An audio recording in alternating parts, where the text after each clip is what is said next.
My name is Catherine Vickers, and I would love to share with you this new story called Malala's Magic Pencil.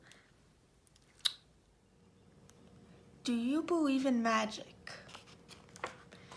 When I was younger, I used to watch a TV show about a boy who had a magic pencil. If he was hungry, he drew a bowl of curry, and it appeared. If he and his friends were in danger, he drew a police officer. The boy was a little hero, always protecting people who needed help. How I wanted a magic pencil too. If I had a magic pencil, I would use it to put a lock on my door so my brothers couldn't bother me. Stop time so I can sleep an extra hour every morning. Erase the smell of a trash dump near our house. And I would use it to make other people happy. I would draw the most beautiful dresses in the world for my mother, the best buildings in the valley for my father, so he can open many schools where children would study for free. A proper ball, so my brothers and I no longer had to play with an old sock stuffed with rubbish. Every night before I went to bed, I wished for a magic pencil of my own. And every morning I would wake up and check my cupboard, but the magic pencil was never there.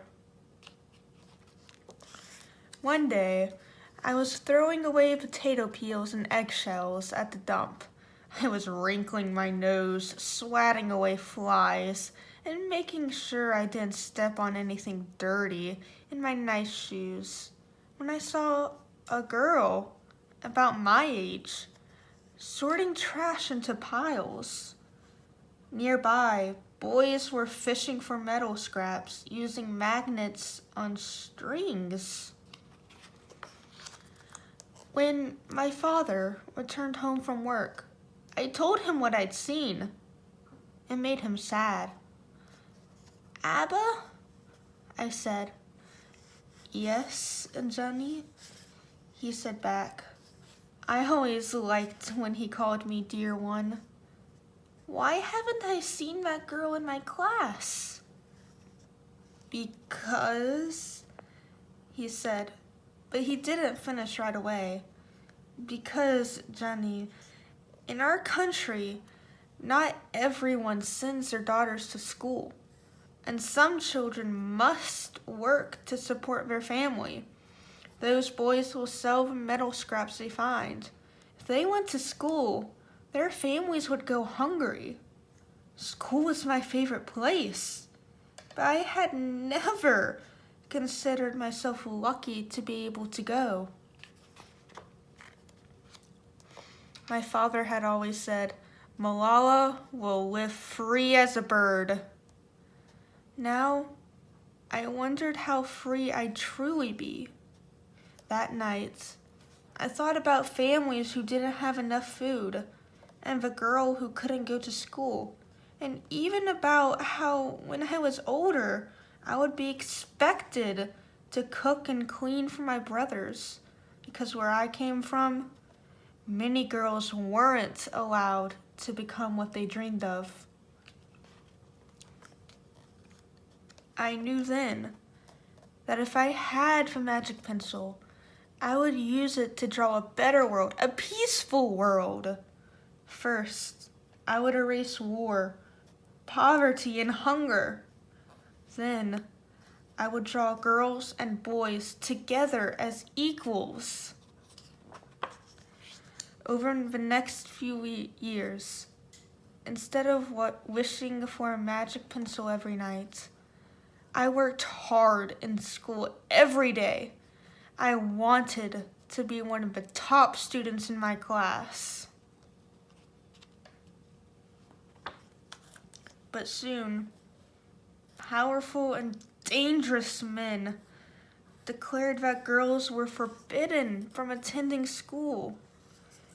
They walked the streets of our city now. they carried weapons. One by one, girls stopped coming to school. Abba, where are all the students? They don't feel safe here anymore, Jenny. How could a few men stop all the girls in our valley from going to school? If more people knew what was happening to us, I thought, they might help. Wishing wasn't enough. Someone needed to speak out. Why not me? I wrote about what it felt like to be scared to walk to school and how some of my friends had moved away because of a threat they faced in our city. I wrote about how much I loved school and how proud I was of my uniform. Once I started writing, I didn't stop. I wrote speeches and traveled around my country, sharing my story. I even talked to a reporter from a famous international newspaper. People actually wanted to learn about my life. I spoke for all the girls in my valley who couldn't speak for themselves. My voice became so powerful that the dangerous men tried to silence me. But they failed. And now, my voice is louder than ever. Louder because people have joined me, and together we make a chorus, standing up for what we believe. We raise our voices for those in need, help people in danger, even if they're an ocean away. Think of the world as a family. Do you still believe in magic? I do. I wrote alone in my room, but people all over the world were reading my story.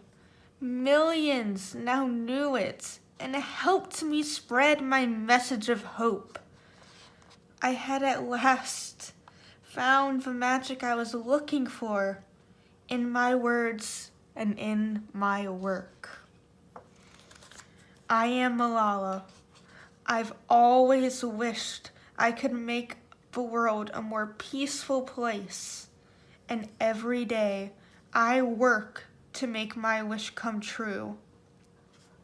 One child, one teacher, one book, and one pen can change the world.